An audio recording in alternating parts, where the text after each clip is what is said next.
Good evening and welcome to this special online broadcast on the eve of the EU referendum to discuss whether being part of Europe is good for Britain, and in particular to discuss whether being part of Europe is good for Derbyshire. Now tonight I'm pleased to host an impressive lineup of speakers from the worlds of business, politics and farming. But before I introduce each of those in turn for their contributions, I would just like to summarise the format for how the next 45 minutes will work. So the motion this evening is this House believes Brexit would be good for Derbyshire. There are 2 speakers for the proposition, 2 speakers against the proposition, and each speaker shall have no more than 7 minutes to make their case. Now, during this time, members of the audience are able to pose points of order and points of information, but most importantly, you can ask questions by using the text fields which should be present on the right-hand side of your video panel.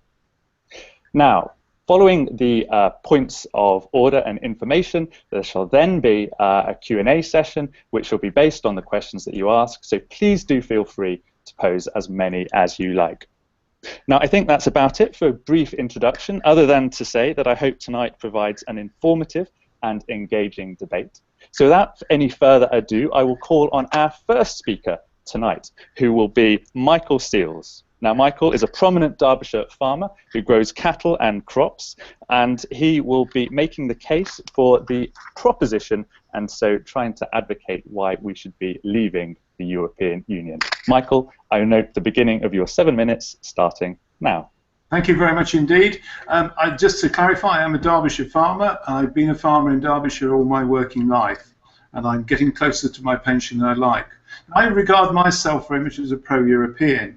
I like the idea of countries working together and coming together in terms of trade and other issues. But when it comes to the concept of Europe and the negotiation that David Cameron actually went through, he achieved, I believe, at best a series of narrow opt-outs, which takes us to the heart of the debate about EU membership. Do we want to be part of that European ideal, one of 28 member states with limited influence, or is it better to have control and build bridges with the world, or live behind the wall of the EU? Whilst there is a real value in nation states working together, I see the EU as going too far.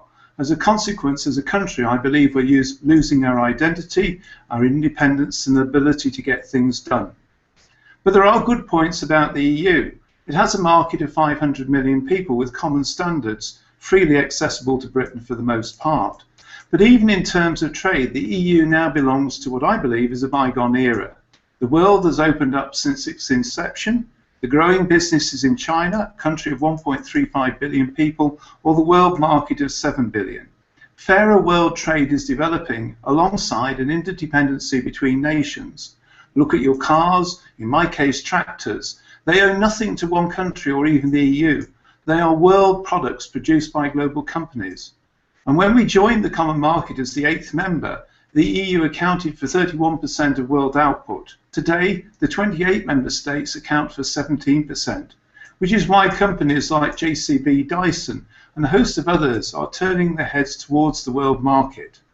But looking at farming itself, which is my industry, the CAP has been a central policy of the EU from the beginning and accounts for almost 40% of EU budget. The system's been through various changes over the years, but remains a centralised and bureaucratic policy. Collectively, the rules by which we live and which they're enforced manifest themselves as a rival power to the decisions of accountable ministers. Ministers' ability to make change is far more limited than many of you may think. We do not have a UK agricultural policy. We have an EU policy, one we influence rather than designed. So after decades of chasing our tail in the quest for reform and a better common agricultural policy, it's time to face the simple truth. The very concept of a pan-European legal system that tries to codify and regulate everything related to agriculture is fundamentally flawed. And what we've ended up with is one rule for all, which is perfect for none. So what I've done through this debate is to look at what an agricultural policy in the UK would look like. The Prime Minister has assured the industry that the UK government will continue to give farmers and the environment support. But of course the Prime Minister will not be there at the end of this Parliament. So what does the future hold? And there are key issues such as trade and support, which I must address. Now, I believe we can maintain trade. A German business leader stated today that he felt in the event of a Brexit vote, a free trade agreement must be created between the EU and Britain. And last year we exported £10 billion worth of food to Europe, but we imported food and food products of nearly 30 billion. We have an EU deficit in food alone. But this is part of the over £500 billion worth of trade back and forward between Europe and the UK, leaving Britain with a multi-billion-pound deficit. So it's to the benefit of all sides to continue this trade, and that trade will continue. Now, in terms of agricultural support, this is a much greater unknown, and I'm not going to try and paint an overly optimistic picture. Most of my industry know that the government's short of money, it has priorities well beyond agriculture, and that alliance of number 10 in the Treasury could see this as an opportunity to save even more. But there will be an agricultural policy, along with energy, industry and others. It will be our Parliament that decides, and there are many ways of supporting my industry other than the existing area payment, one that has itself been declining for a decade. Having seen for myself, I'm convinced we can design a policy and spend our money more effectively if we have control. And we have the expertise in this country to develop that policy. So I have some ideas which I've been talking about with the industry over the referendum. Firstly, I believe government should increase its investment in science and innovation to give us the technology for success, but also to allow us to use that output practically. Secondly, farming has always been a risky business because of the weather and price volatility, and I see opportunities for government-generated schemes to even out prices. Thirdly, we can continue an area payment, but based on environmental measures, broadened possibly to include animal welfare, but one that's simpler, more rounded, and above all has less regulation attached to it, and is more focused on achieving a better Great British countryside. Fourthly, marketing, our biggest issue. You've all seen the dairy industry struggling. Developing a government-sponsored marketing body far better resourced than we currently have, alongside some form of marketing orders, will help many agricultural sectors. And finally, to become a world leader, we need investment on the farm. And I would expect government to directly support industry initiatives such as endemic disease eradication, supporting young entrants, older farmer exits, and particularly significant capital investment grants for new buildings, plant and fixtures to make us more efficient and productive. So looking at British agriculture today, you have 1 minute, Mike. If the common agricultural policy is so good, why is our industry in the state it's in? The billions we receive each year don't appear to be working. If we vote to leave and take control, our ministers and our civil servants will be free to start thinking policy ideas through from first principles. With less regulation, we can pilot new ways of working. So I believe an exit from the EU will foster a national revival for my industry, an opportunity to embed self-reliance and resourcefulness in our culture. So there will be change, there will be transition, and my industry will be affected. But I think the only fear in voting to leave is fear itself. Thank you. Many thanks, Mike, and excellent timekeeping, if I may say so. So, having heard from the proposition, we now move across to the opposition, and opening their case is Kate Godfrey. Now, Kate is a Derby resident, and she was the parliamentary candidate for Labour for the seat of Stafford in the last election.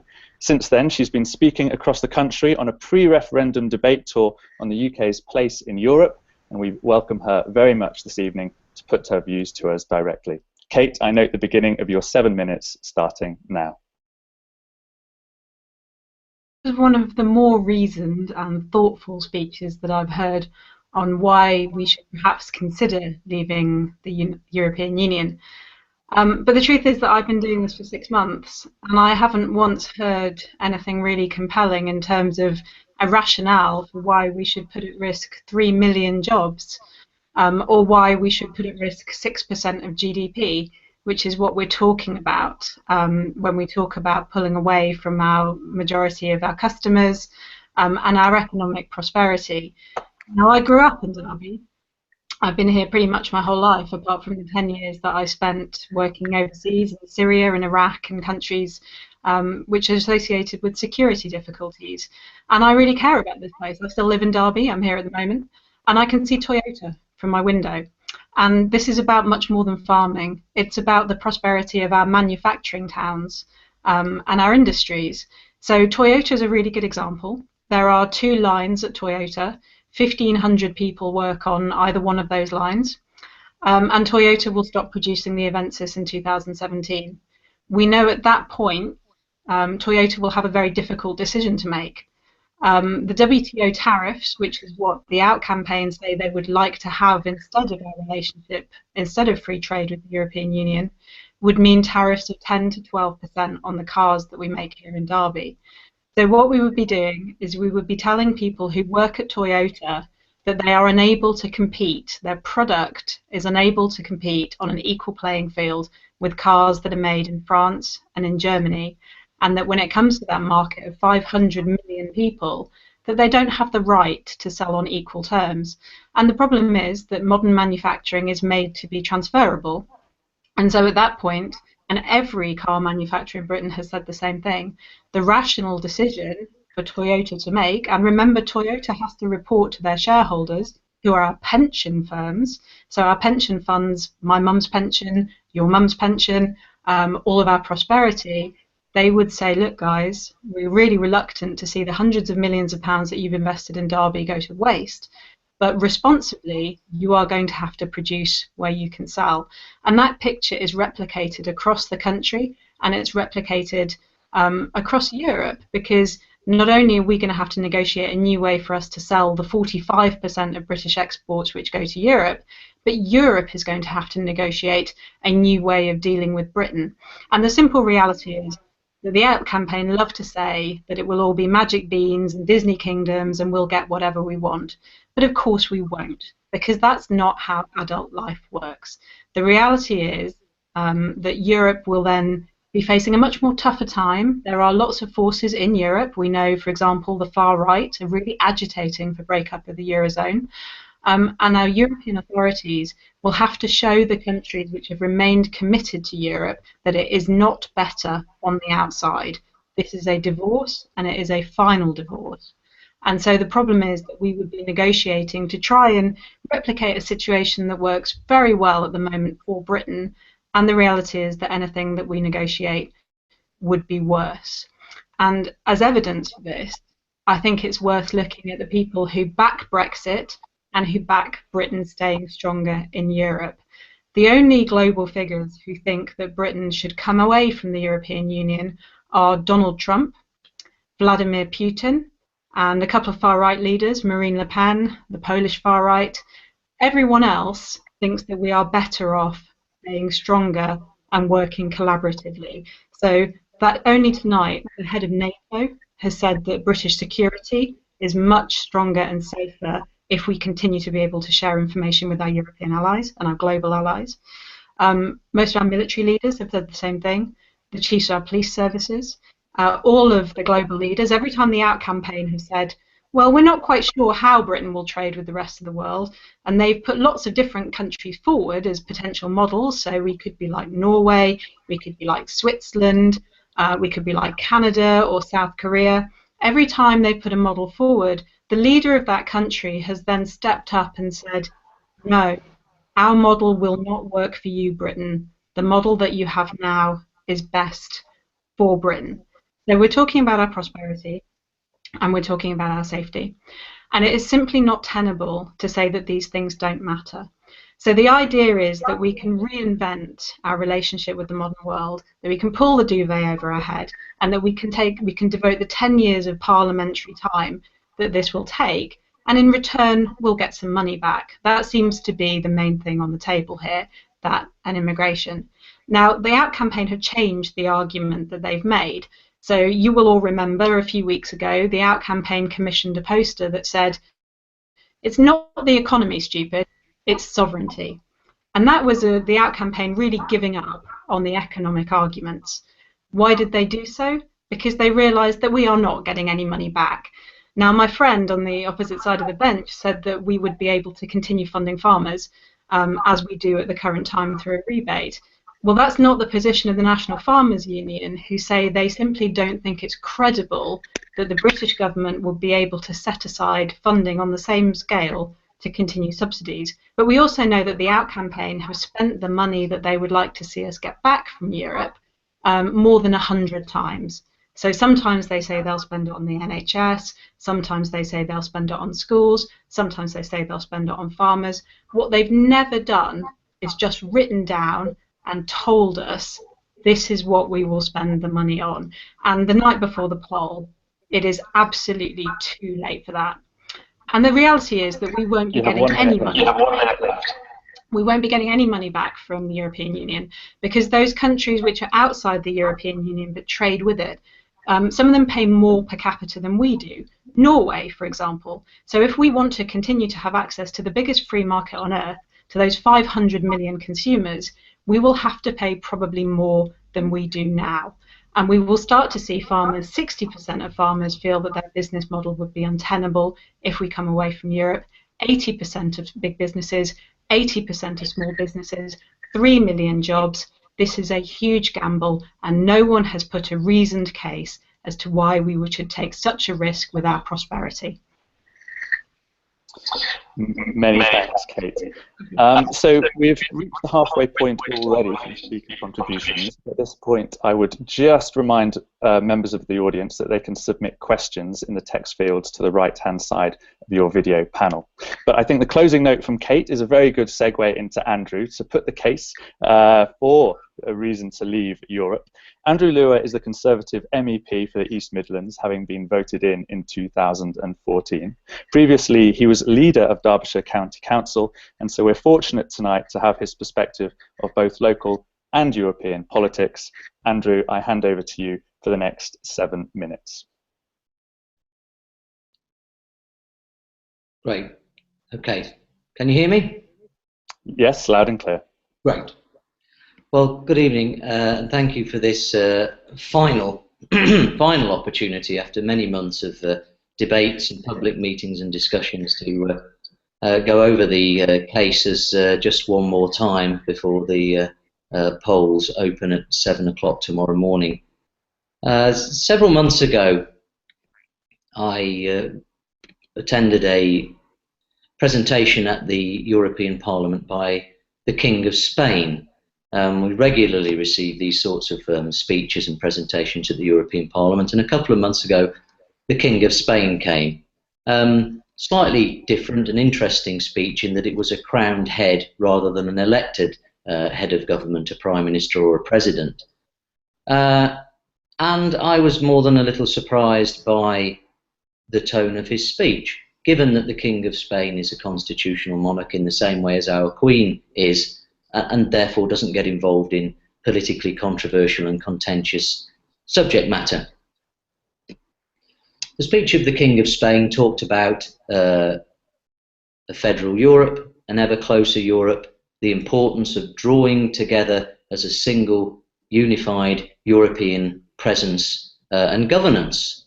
And I thought perhaps the Prime Minister of Spain had got to the King, and I couldn't understand how this would happen. But having thought about it for a while, of course, penny dropped that isn't in any way a controversial speech for people in Spain to make. It wouldn't upset left, right, separatists, or monarchists, unifiers, or anybody in Spain, because unlike many people in the United Kingdom, at least until this debate has started over the last few months, people in Spain understand and embrace what the European Union is all about, which is an ever closer union and a very defined political project. And what I really want from this referendum campaign is for people to be very clear about what it is they are voting for or against, what it is that they are making a decision about. And it's been unfortunate that the start of this was a so-called renegotiation that involved having some hurried meetings with prime ministers and heads of government and coming up with not a particularly satisfactory deal, which was UK only rather than a debate across the whole 28 member states about what Europe should look like and what the future should be, but which only seemed to take into account one of the 4 pillars of European government, for European citizens, because that is what we are talking about. The Council of Ministers, of which we are one out of 28 countries, is just one part of the European structure. The European Commission is not just a civil service. It's not just an institution that enacts rules and regulations, that sort of carries out the day-to-day work. It is its own politically led, important political entity. The European Parliament, often derided by people who are often on the same side as it turns out, as me in this argument, as a talking shop, is no longer a talking shop. It makes, according to Jeremy Paxman's recent television programme, 59% of the laws that affect the United Kingdom. You can take Nick Clegg's 7%, you can take Nigel Farage's 75%, but I think the Open Europe figure of 55%, the Jeremy Paxman figure of 59%, probably more reliable, and that is a law-making body. And finally, we have the European Court of Justice, which is the Supreme Court of the United Kingdom. So, not despite its name, the Supreme Court, but the European Court of Justice is the Supreme Court of the European Union and therefore the United Kingdom. And there's never been a time when those powers and that transference has ever gone backwards or has even actually ever frozen for very long. That is the movement, that is the project, and that is the demos, the much greater demos of being a European citizen, that a commitment to being a member of the European Union, particularly after a referendum when this is much better understood, certainly than it was in 1975. The arguments made by people who voted in 1975, well, I just thought this was about free trade, I'm convinced by, but I'm not convinced that anybody can really make that argument this time. That is not what this is all about. So what could have changed and what has changed? Well, freedom of movement and some flexibility on that was deeply sought, deeply looked for. Great cause of concern in the United Kingdom amongst many citizens who perhaps not had a proper voice and been marginalised in the past, have now been heard over this. But freedom of movement is not up for grabs. It's a central tenet of the European Union. It is not something that can be altered or flexed around with, despite particularly Labour politicians suggesting that we might get round to it at some stage in the future. It's really like being a Roman Catholic and saying you don't like the Holy Ghost bit and you just want the other two parts. Is that okay? And of course the answer is no. It's not up for grabs. Supremacy of Parliament. Well, Westminster Parliament, that's not available either, because ever closer union and the treaties that we've signed up to and will endorse if we stay in tomorrow don't allow that to happen. And finally, better free trade deals in the single market. Well, we're going backwards on free trade deals. TTIP now doesn't look like it's going to happen. Thank you. Other free trade deals have taken absolutely years and are still no nearer agreement. And the single market shouldn't be confused with a free market and freedom to trade. And it isn't that people leaving seek WTO only rules. It is if that is absolutely the only thing that an intransigent and backward-looking European Union seeking to damage its own trade would be prepared to concede, that would still actually be much lower levels than we've ever experienced in post-war history. So some people say stay in for fight to change. I say we've really tried that with the ultimate gambit of a referendum and possibly leaving, and the response has been, this is what it looks like, there's no flexibility, it isn't going to change, take it or leave it, and with vast reluctance, therefore, my conclusion is that we should leave it. Many thanks, Andrew. So we now just have one remaining speaker to make their contribution. That is for the opposition, and it is Stephen Taylor. Stephen lives in Derbyshire and is MD of a management consultancy firm which provides advice to businesses and also to the European Commission. Previously, he worked at a major accountancy firm and led teams in Derbyshire, then London, and latterly Germany, so has a unique view on the business case to remain. Stephen, I hand over to you for your 7 minutes. Thank you, Elliot, and thank you to my previous speakers. I have to say, in fairness to Michael, and I'll echo Kate here, it's not often that one hears someone going for advocating leaving who's prepared to articulate at least some kind of vision for what the world might look like once we cast ourselves adrift from the European mainland. I share Kate's concerns that it all sounds altogether too utopian for my taste. But let me just generally look at some of the main issues which seem to be concerning everybody who's worried about this vote. It's a difficult decision for everyone to make. It affects us, it affects our children. It's a long-term, irreversible decision that we're making now, tomorrow. And among all the various other concerns, three seem to have come to the fore: immigration, economy and our own prosperity, and this somewhat more nebulous thing called sovereignty and democratic accountability, from which we heard Andrew actually making some points earlier. Let me start with immigration. There is this myth going around that we're invaded by people from Europe. The UK takes in about 350,000 immigrants a year, of which only half come from the European Union. You may say half is a lot, but relative to some of the promises made by politicians to the effect that we're going to cut our immigration down to the tens of thousands, it strikes me as being mightily optimistic to think that we can do that, even if we were somehow able to put a brake on the half 160,000 that come from the European Union.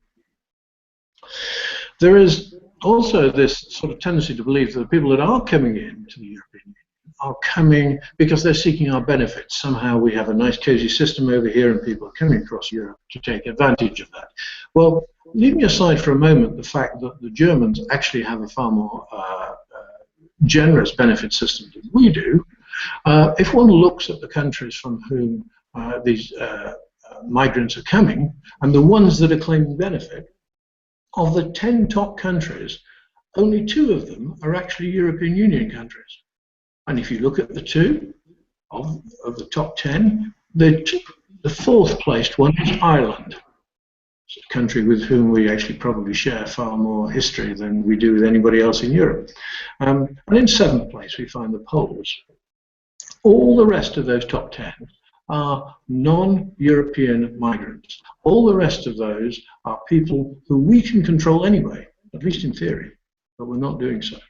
And I'm not convinced that any government has been able to tackle this so far, nor will it be able to do so if we ask them to double the size of the task and look after not only the half coming from non-Europe, but the half coming from Europe as well. So I just don't see that any UK government is going to make any impact whatsoever on that migration picture. Moving to the economy and prosperity, we've heard a lot about this, and the speakers before me have made a great deal of it. The first thing that has to be said here is there are going to be winners and there are going to be losers if we vote to leave the European Union. There are going to be winners and losers here in Derbyshire as well. But let's start on the basis. Kate's already made the observation. I think she's looked out of her window and seen the investment that the Japanese have made in Burnaston. Look a little further, strain your neck a little further, Kate, you'll probably see Bombardier, the Canadians, also making investments a little further down the A38. So Derbyshire has actually been a major beneficiary of the foreign investment into the UK so far. I don't think they'll pull out as a result of tomorrow. But as Kate's already pointed out, investment is continuous. And these global companies are continually making decisions to where the next round of investment is going to be. Toyota, Bombardier and others came to the UK and came to Derbyshire because they thought that was the gateway into Europe. And if we close that gateway, I'm not so sure they're going to be investing the next round in Derbyshire or anywhere else in the UK. We kicked off this debate with Michael, and Michael's a farmer, and I bow to him very much in terms of the economics of the farming world. The only comment I will make, Michael, is that out there there are many, many farmers, and certainly from my perspective, it appears to me that there are a lot of people in Brussels more inclined to listen to farmers than there are in Westminster right now. And I'm not sure as a farmer I would put my entirely trust in the metropolitan elite of London, be that Tory or Labour, going forward. I would also add, by the way, if you're farmer or no farmer, if you're low paid, again, the evidence so far is that Brussels has tended to stick up for you somewhat more than the likes of George Osborne would. But there we go. So I'm now going to turn to sovereignty and democratic accountability, the final point, and the point that Andrew talked about quite a bit. Let me say at the outset that Brussels is not perfect. The European Union needs an awful lot of work doing to make it better than it is now. In my view, so does Westminster. In fact, whilst I'm at it, I might add that so does Derbyshire County Council. But be that as it may, we're looking at a series of forms of government up through the ranks. And we have a choice here. We either fix it or pull it out. Okay? Thank you. The EU, I heard, is non-democratic. I would argue that actually the EU is very democratic. It has MEPs like Andrew and others drawn from all the way across the Union. It is true that I cast my vote as one of 40 or 45 million in the UK and one of perhaps 400 million across the Union, but I'm not sure that on a marginal basis that makes any difference. The commissioners are appointed by duly elected heads of state, one for each country. Our problem is we don't actually put the quality people to Brussels. That is where the problem is. And it seems to me that we have a choice here. We either recognize we're a strong, proud country with the dominant English language and we play a proper role in Europe, or we're a little bit frightened and we run away from it and run away from our responsibilities to our neighbours. That's my view. That's why I'm voting to stay in. Many thanks, Stephen. So we've heard from all the speakers now on a range of topics and issues, and I'm sure many of the other speakers would like to come back to some of the points made, and they will have their opportunities in the closing remarks that they have when they shall have 2 minutes each. But before then, we're now opening the discussion to members of the audience who are posing questions, and I can see them coming through thick and fast at the moment. So the first question that we have is about agriculture. This will be answered by both the proposition and the opposition, but only by one speaker from each side. So I'll turn to the proposition first and to Michael, as it is most apt him being involved in farming. And the question is, while better subsidies are to be paid upon leaving the EU, we need to also look at the free market advantage and the fact that more than 70% of the farming products go to the EU. Isn't the cost worth the benefit? Michael? No. Very simple answer, no. I did actually not say that better subsidies will be paid outside. My proposition is that a different way of subsidising the industry would be achieved if we left the EU. We export things like lamb, we export grain, and we export quite a few other products to the EU. Now, I have a general belief that trade will continue because we produce products that are demanded in the EU at a price that are affordable and are not easily replaced on the world market. So from my view, there is no real significant change, and what we've got to do is to achieve that level of trade between us, tariff-free if we can actually achieve it. So is the cost worth the benefit? I believe the cost to an industry that's currently losing significant amounts of money on a daily basis. Since we can't reform the CAP, we have been trying for 20 or 30 odd years to reform the CAP. The alternative is a British solution, and that can only be achieved by leaving the EU. Many thanks. And Stephen, I'll come to you as you touched on farming as well in your points. Do you think that the cost of the EU is worth the benefit for farming?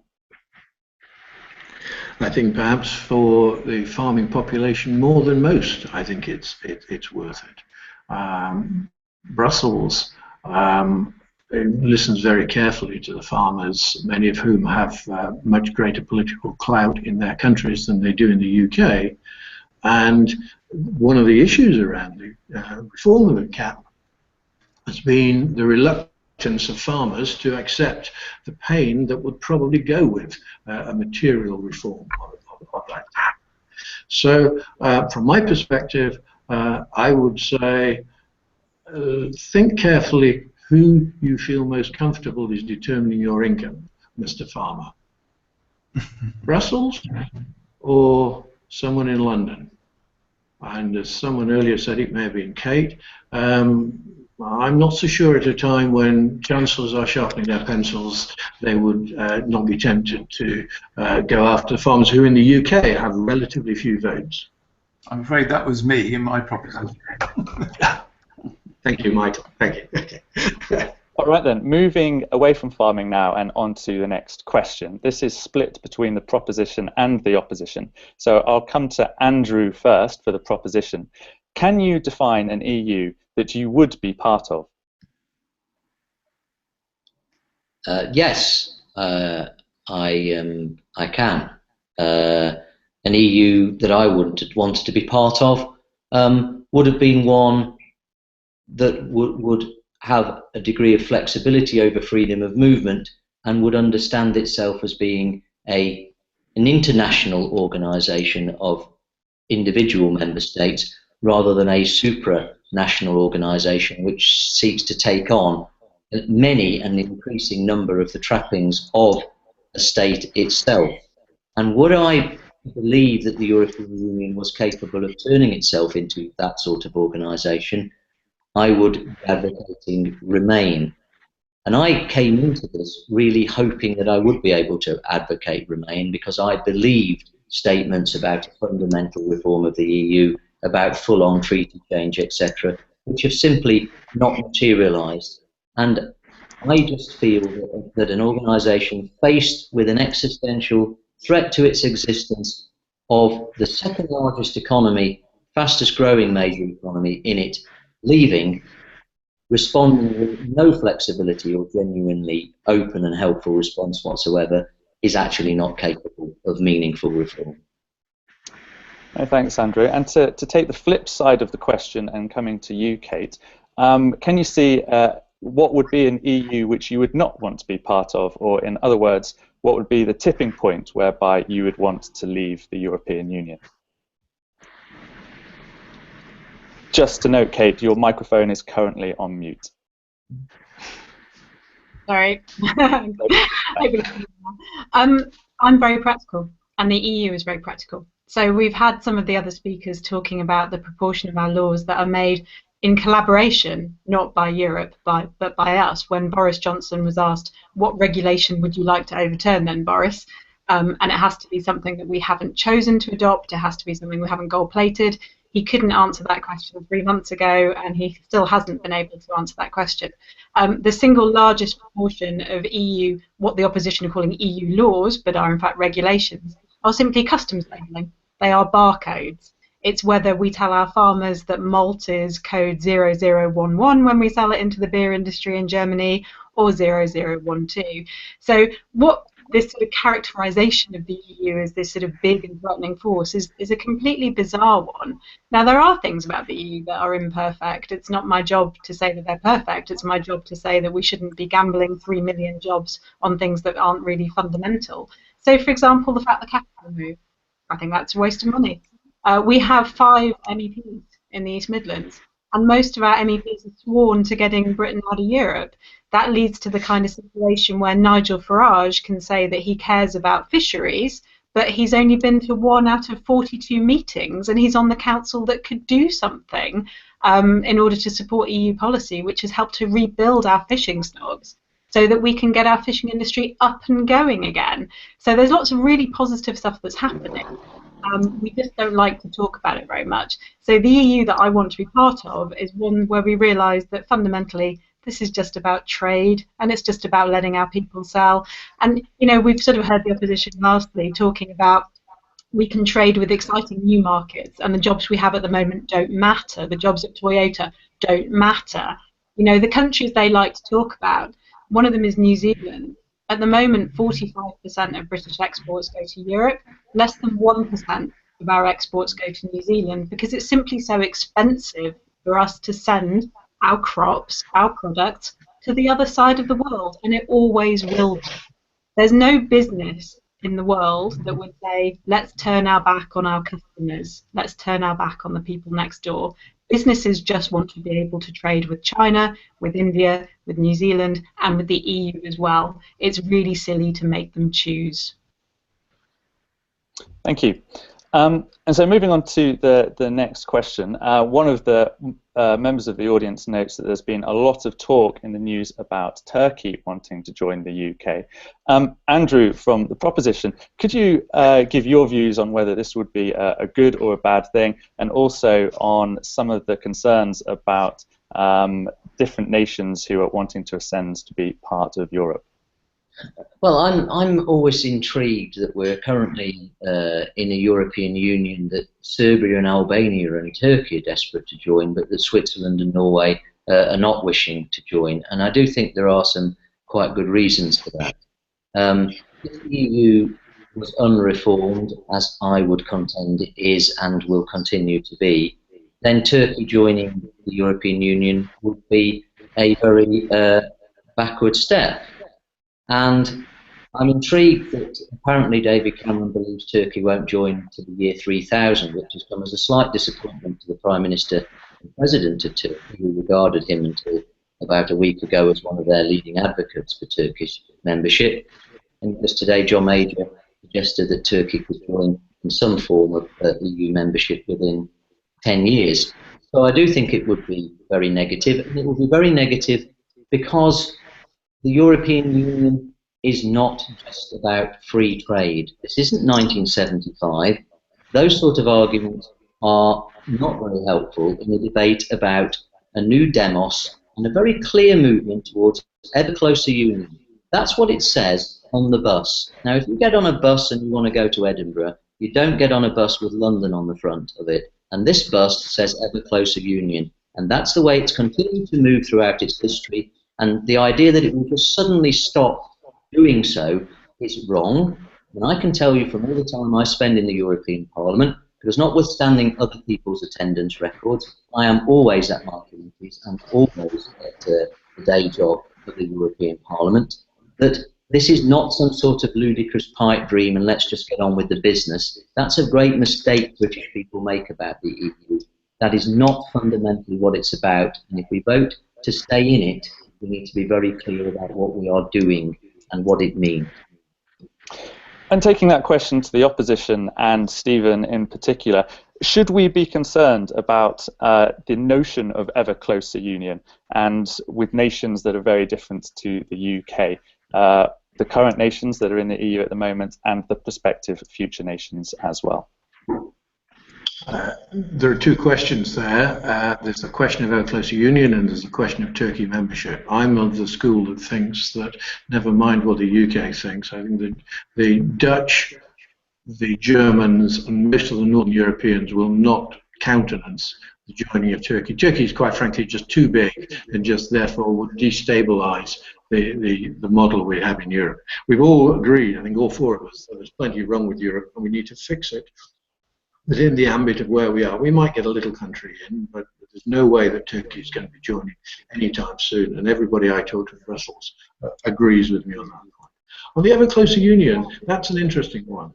There are many people, I have to say I agree with Andrew, there are many people within the European family who do talk in terms of ever closer union. Perhaps it's those that were scarred with the history of the 20th century.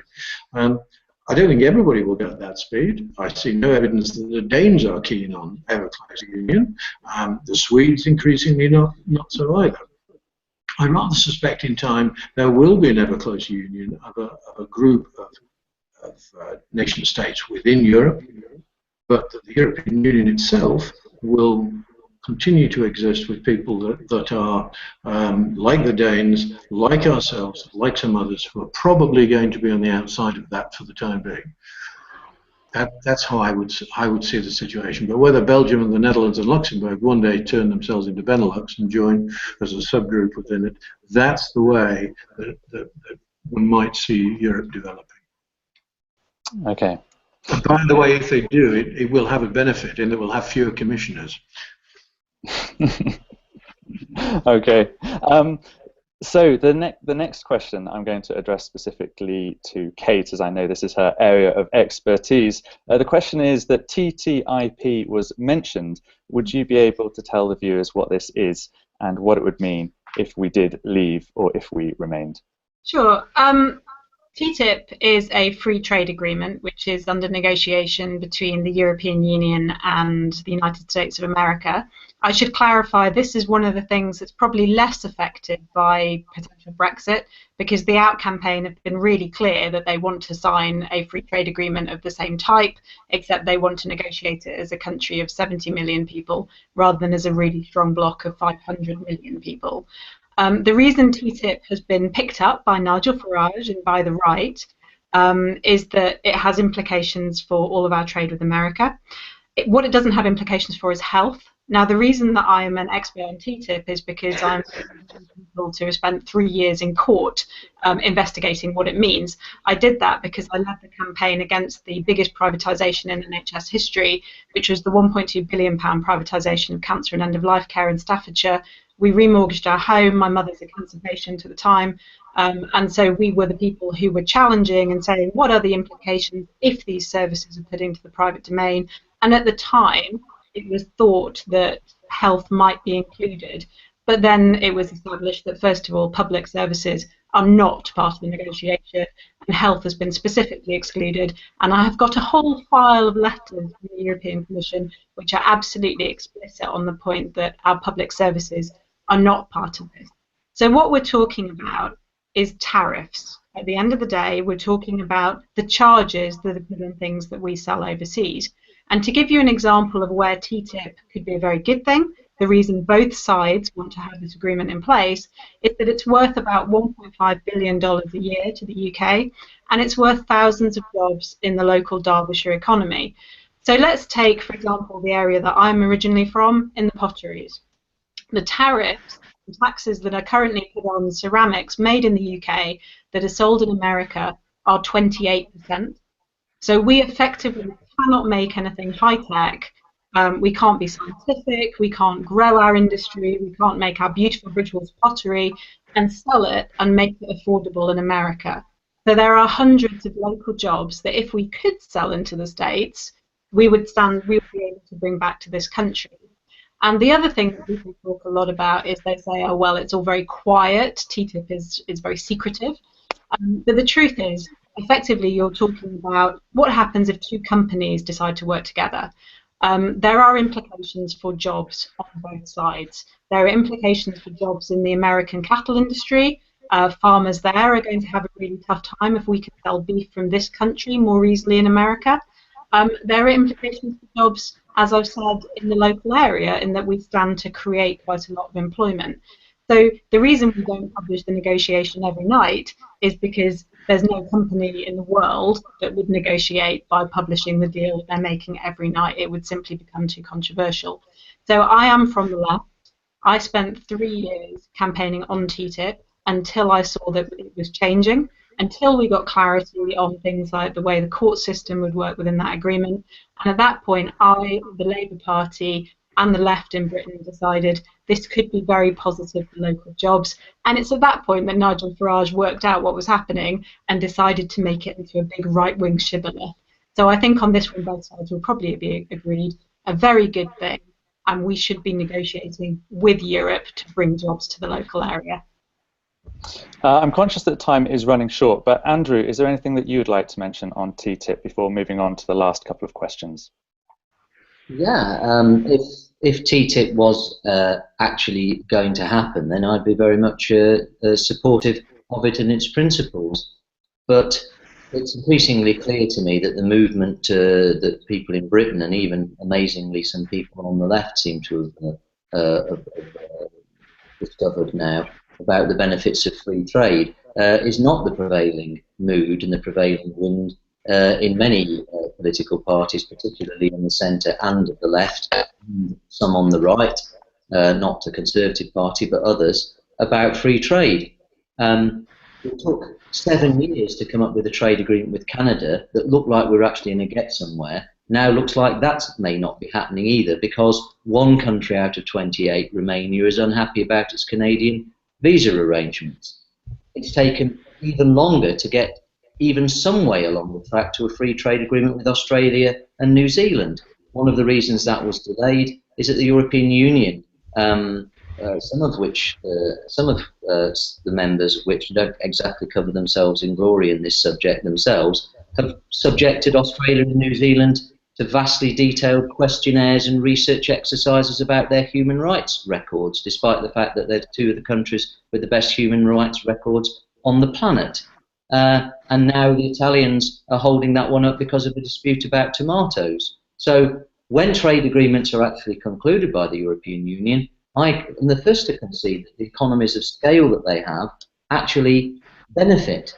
But unfortunately, those trade deals actually tend not to happen, or are incredibly slow, whereas countries like Switzerland and Iceland, even small as they are in comparison to the UK, as the fifth largest economy in the world, are able to get them up, running and signed in very short order. So even if they have less of the absolute benefits that the scale would bring, the fact they've been in place for years on end means people are enjoying the benefits of them there already.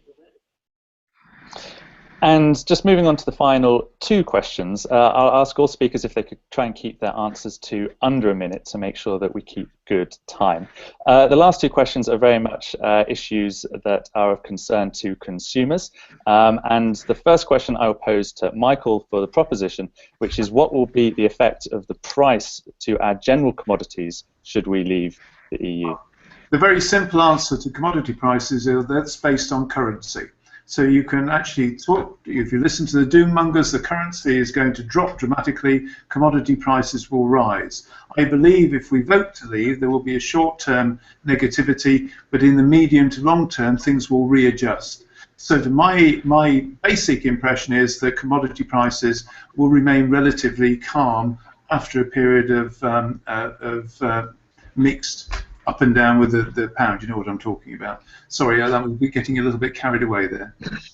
And Stephen, I saw you nodding along at points. Would you like to give a brief view on what you think will happen to commodity prices should we leave? I'm not listening to doom-mongers. I'm listening to all the economists and all the hedge funds out there, all of whom are saying that the pound will drop significantly against the dollar. Most commodities are priced in that currency. Let's give a simple example for everybody. Oil is roughly $50 a barrel. In today's money, that's about 34 pounds a barrel. If the hedge funds and those people that know far more about this than I do are right, and there's a 10% drop, that makes it 38 pounds a barrel automatically. We can't do anything about that. That's what it's going to be, and that's how it's going to flow through to the petrol pumps, and by the by, to the power stations as well. And not all the hedge funds agree with that. There we go. But moving on to the final question, and an issue which I know so many people around the UK care about, and that is house prices. Will house prices in Derbyshire be safe if we leave the EU? Andrew, if you could answer that, please. Yeah, I mean, obviously it depends what you mean by safe, because one person's stable and increasing property prices is another person's inability to get on the property ladder. So I actually think that the fundamentals of the economy reflect house prices together with migration pressures, which could potentially be reduced by an exit from the European Union. So I would see migration affecting the fundamentals of house prices, but the other fundamentals essentially remaining the same. And therefore, I don't think there will be a massive effect on property prices. And I think it's been part of this campaign of coming up with as many reasons why economic disaster will befall as we were presented with when we were told it was essential for our economic well-being to join the euro 15 or so years ago. And moving swiftly on to the opposition, Kate, are there any final words that you would like to say to this last question? Yes, I was hoping we get to the end of this debate without something really nonsensical being said on immigration, and that was it. Immigration is the one thing that is not on the table in this referendum. There is no country in history that's been able to negotiate access to the single market, which the Out campaign were very clear throughout that they wanted, without also conceding the principle of the free movement of labour, Norway, for example. And so what we're not doing is talking about taking homes back from people who've moved here from overseas to work in our NHS. It is clear and evident that we are going to see house prices fall. Forecasts are up to 20%. I'm in this situation. I was negotiating to move up into my first family home. I wanted to start family with my partner. We know that if we're looking at a 6% fall in GDP, which is what the independent forecasts say we're talking about, much worse than 2007, we're talking about a huge confidence issue. And there will be lots of people like me who will say to the vendors, I'm really sorry. I cannot be comfortable that my partner's job is going to be safe because it depends on Europe. I can't be confident where we're going to be as a couple in 5 years' time. So we can't take that step up. And if you want more houses built, then I think the Council knows full well that that is a matter of national policy and has very little to do with the EU. Many thanks, Kate. And then that brings to a close the questions that have been posed by members of the audience. All that remains now is for each speaker to have their 2 minutes to make their closing remarks. I shall start with the proposition first, and with Andrew, if you would like to take your 2 minutes now, I will let you know when you have 30 seconds left. Well, thank you. Staying in the European Union is not some sort of easy and predictable and safe status quo. The European Union and many elements of it are failing, as the 60% unemployment rates for young people in Greece testify. And the response from the European establishment to a vote to stay in will be an acceleration of more Europe to try and solve those problems, which will actually make them worse. Throughout this campaign, it seems to have been the case that people advocating leave have to be in possession of an immaculate crystal ball that can predict the future in all respects. But those who are in favour of remain can simply say everything will carry on as it is, which is not the case. There is not a simple decision here. It's a choice between two high levels of risk. Staying in the EU, in my view, represents a higher risk because of the euro collapse, because of Schengen, because of migration, because of the inflexibility of the European institutions. So, in my view, the least risky option in a risky world is to have control of your own affairs, as every other country in the world does. And I'd invite people to reflect on Australia and New Zealand. We couldn't have countries that were more similar, that have more in common. They trade together freely. They don't have to be part of a supranational organisation to achieve that. They're not forming the Union of Australia and New Zealand. They simply cooperate, trade together, and get on better as a result. And that would be the future for us as a friendly partner with the people in Europe, rather than being part of an ever closer union that is leading us into very unsatisfactory territory. Thank you very much. And moving straight over to the opposition, Stephen, would you like to give us your closing remarks? As Andrew has said, none of us have a crystal ball. It's not clear where the future is leading any of us. We have heard very clearly from Michael that the acknowledgement that leaving is going to result in some short-term disruption. I noticed he didn't say what short-term might be. My own personal feeling is totally agreeing with you, Michael, fear that the short-term might be the next 10 or 15 years rather than the 6 months that some people would have us believe. I totally agree. There is much to be done in Europe. There are many challenges, and Andrew has alluded there to the issues around the euro. There are many others as well. We should be at the forefront of leading this.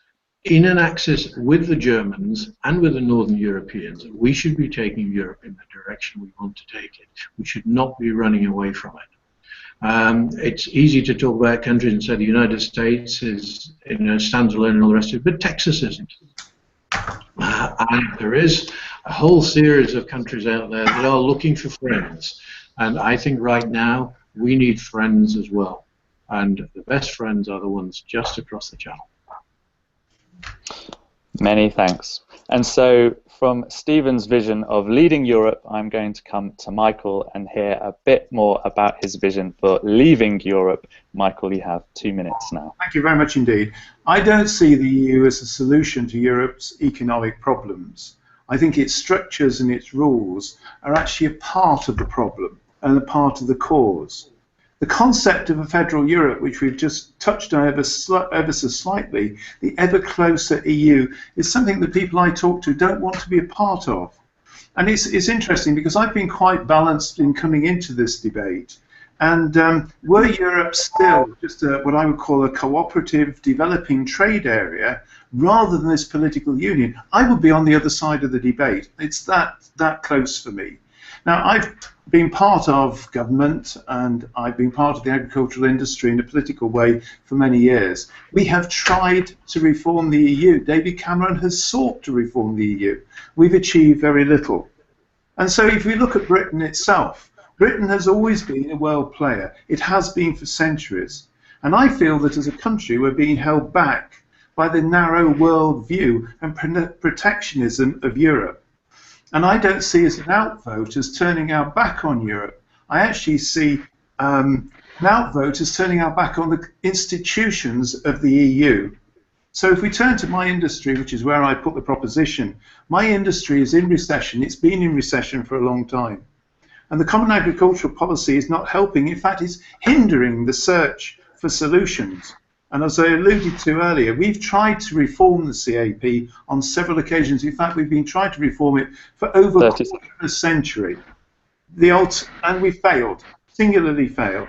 And the only alternative we're left with is to leave the EU because reform doesn't seem to be on the cards. I urge you to vote to leave for a different future. Thank you. And Kate, you have the privilege of having the final words this evening, so I open your 2 minutes now. Thank you. I came home this evening to find this leave campaign. It shows, if you can see, Syria and Iraq are coloured as amongst the countries that will be trying to come into the EU.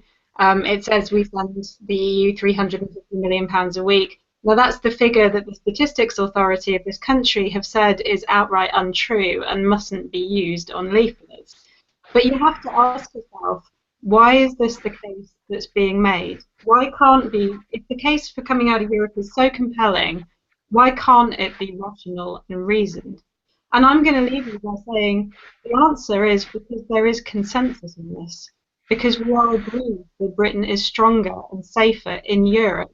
Because it is very unusual to find a former council leader who will say that the employers of his constituency are wrong and that jobs don't matter. And we are talking about 3 million jobs. Let's say that again, 3 million jobs.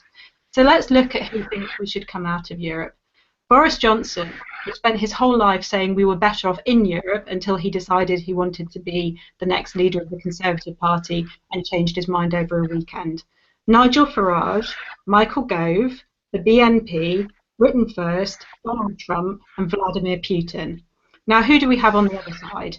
We have the Governor of the Bank of England, we have every living former Prime Minister of the UK from every party, we have the IMF, we have the World Bank, we have the OECD, we have the Economist, we have 500 out of 600 MPs, we have the leaders of 90% of British businesses, we have 10 Nobel Prize winning economists, we have the President of the United States of America, we have all party leaders, we have 93% of reputable economists in the country, we have the representatives of all the trade unions, and we have most people in this country, and we have the chief executive of the NHS. We have the people who are charged with delivery and know that if we lose 6% of our economy, if we go into decline, then the price of that will be paid by our hospitals and our schools and by our city councils. And for people like me who work with local charities to deliver services, we know that we cannot take this risk. 2 minutes. And so I'm asking everyone, please vote to remain. And that brings a close to the evening. So that just leaves me to thank all of our speakers for offering their views tonight. As is customary at a debate of this kind, there is usually a vote, but of course the real opportunity for members of the audience to have your say is tomorrow morning in the polling booths, so we won't cast any votes right now. So thank you very much once again, and also to members of the audience for taking part and posing so many questions. We hope that it has helped you some way in making your decision tomorrow morning at the polling booth, and we wish you a very good night. Good night.